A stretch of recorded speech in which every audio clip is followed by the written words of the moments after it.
ایجا را آرامگاه میگن. و خاطری که ما و شما در آینده در اینجا آرام بخوابیم، امروز که فرصت داریم در این دنیا در روی زمین باید آرام بگردیم. باید طاعت و بندگی، گفتار، رفتار، کردار، پندار نیک باشه. باید دروغ نگوییم، باید دشنام ندهیم، باید زنا نکنیم، باید فسادی نکنیم که اینجا عذابش بینهایت سخته. اینا کو مثل ما و شما برای روزی کو زندگی میکردن، زن، فرزند، خانه و در میگفتن، اما صد افسوس که امروز اینجا خوابن و محتاج یک کف دعاین.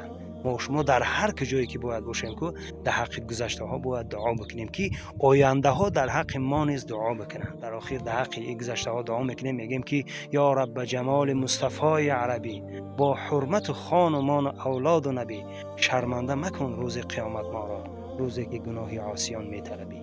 بگو آمین. الله الله يعلم ما نشكو